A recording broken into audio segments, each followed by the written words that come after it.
বন্ধুরা, আজকের ভিডিওটি খুবই গুরুত্বপূর্ণ, কারণ এটি সরাসরি আপনার ভোট, আপনার অধিকার এবং দেশের ভবিষ্যৎ নিয়ে। আগামী ফেব্রুয়ারি মাসে যখন আমরা জাতীয় সংসদ নির্বাচনে এমপি নির্বাচনের জন্য ভোট দিতে যাব, ঠিক সেই একই দিনে অনুষ্ঠিত হতে যাচ্ছে আরেকটি ঐতিহাসিক সিদ্ধান্ত, একটি গণভোট। কিন্তু প্রশ্ন হলো, এই গণভোট আসলে কি? এখানে হ্যাঁ ভোট দিলে কি বদলাবে, আর না ভোট দিলে দেশ কোন পথে চলবে?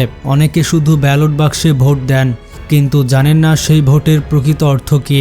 গণভোট কি শুধু আরেকটি আনুষ্ঠানিকতা, নাকি এর মাধ্যমে বদলে যেতে পারে রাষ্ট্র পরিচালনার নিয়ম, ক্ষমতার ভারসাম্য এবং ভবিষ্যতের রাজনীতি?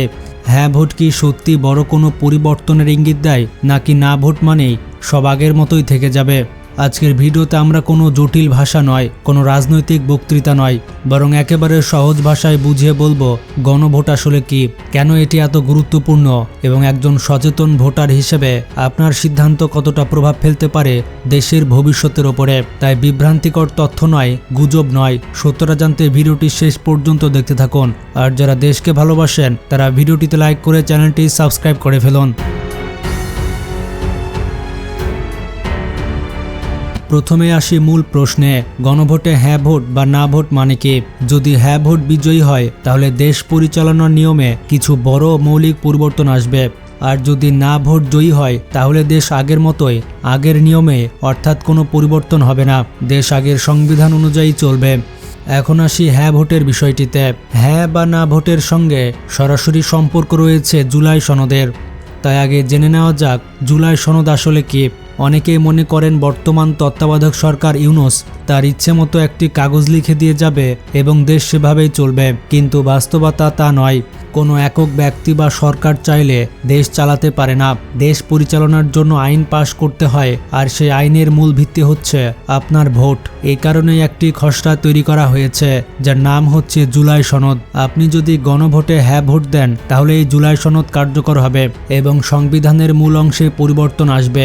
এর ফলে ভবিষ্যতে কোনো সরকার চাইলেও পাহাড়সম দুর্নীতি, আইনের অপব্যবহার বা ভোটে কারচুপি সহজে করতে পারবে না। জুলাই সনদটি কোনো একক দলের তৈরি নয়, এটি সব রাজনৈতিক দলের সঙ্গে আলোচনা করে প্রস্তুত করা হয়েছে এবং সবাই নীতিগতভাবে এতে সম্মত হয়েছে। এই সনদের পক্ষেই হবে গণভোট।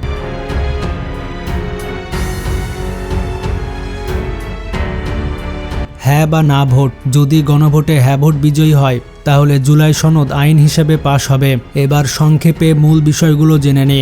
জুলাই সনদের মূল বিষয়গুলো। এই সনদ অনুযায়ী তত্ত্বাবধায়ক সরকার হবে সম্পূর্ণ নিরপেক্ষ। নির্বাচন কমিশন আগের চেয়েও আরও নিরপেক্ষ হবে এবং নির্বাচনকালীন সময়ে তাদের ক্ষমতা বাড়ানো হবে।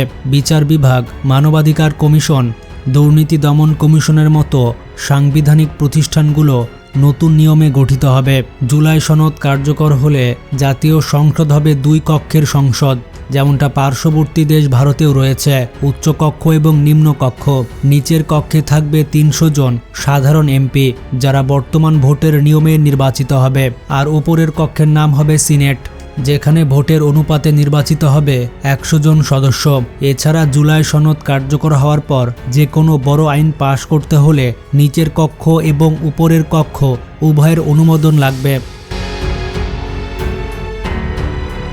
তারা জুলাই সনদ বাস্তবায়িত হলে নারীদের অংশগ্রহণ বাড়বে এবং বিরোধী দল স্পিকার ও গুরুত্বপূর্ণ সংসদীয় কমিটির দায়িত্ব পাবে। প্রধানমন্ত্রী পদের ক্ষেত্রেও এই জুলাই সনদে একটি গুরুত্বপূর্ণ পরিবর্তনের কথা বলা হয়েছে। এখানে বলা হয়েছে একজন ব্যক্তি সর্বোচ্চ 2 বারের বেশি প্রধানমন্ত্রী হতে পারবে না। এর ফলে দীর্ঘদিন ক্ষমতায় থেকে একক কর্তৃত্ব গড়ে তোলার সুযোগ থাকবে না। পাশাপাশি রাষ্ট্রপতির কিছু ক্ষমতা বাড়ানো হবে। বর্তমানে আমরা কার্যত রাষ্ট্রপতির কোনো দৃশ্যমান ক্ষমতা দেখি না, কিন্তু জুলাই সনদ কার্যকর হলে রাষ্ট্রপতির ভূমিকা হবে আরও সক্রিয় ও কার্যকর।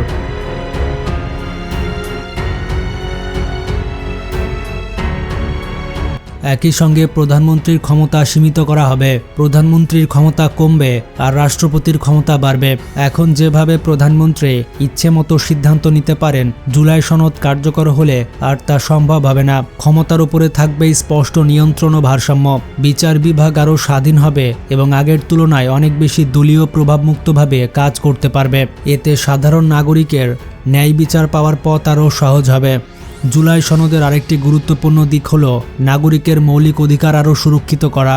দেশের অন্যান্য মাতৃভাষাও পাবে সাংবিধানিক স্বীকৃতি। পাশাপাশি 2024 সালের জুলাই আগস্টের গণ আন্দোলন পাবে রাষ্ট্রীয় স্বীকৃতি।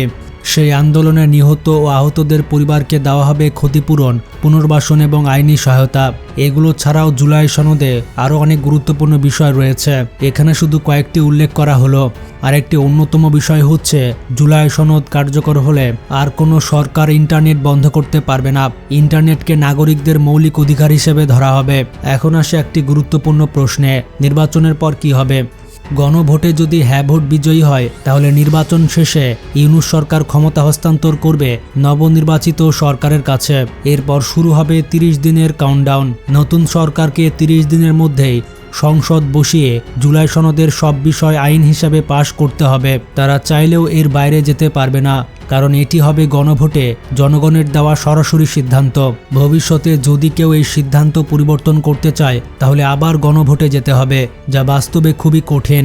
অর্থাৎ হ্যাঁ ভোট জয়ী হওয়া মানে প্রধানমন্ত্রীর ক্ষমতা কমবে, রাষ্ট্রপতির ক্ষমতা কিছুটা বাড়বে এবং রাষ্ট্র পরিচালনায় একটি ভারসাম্য ফিরে আসবে। সবশেষে সহজ ভাষায় বললে হ্যাঁ ভোট মানে জুলাই সনদের পক্ষে ভোট, আর জুলাই সনদ মানে রাষ্ট্র পরিবর্তনের একটি স্পষ্ট রোডম্যাপ। ভবিষ্যতে যেই সরকারি ক্ষমতায় আসুক তাকে এই সনদ মানতেই হবে এবং নির্দিষ্ট সময়ের মধ্যেই বাস্তবায়ন করতে হবে। তাই নতুন বাংলাদেশ গড়তে হলে গণভোটের দিন হ্যাঁ ভোটে অবশ্যই ভোট দিবেন, আর অন্য ব্যালটে যোগ্য এমপি প্রার্থীকে ভোট দিবেন। এবারের নির্বাচনে আপনার এমপিকে ভোট দেওয়ার থেকেও হ্যাঁ ভোট দেওয়া অত্যন্ত জরুরি।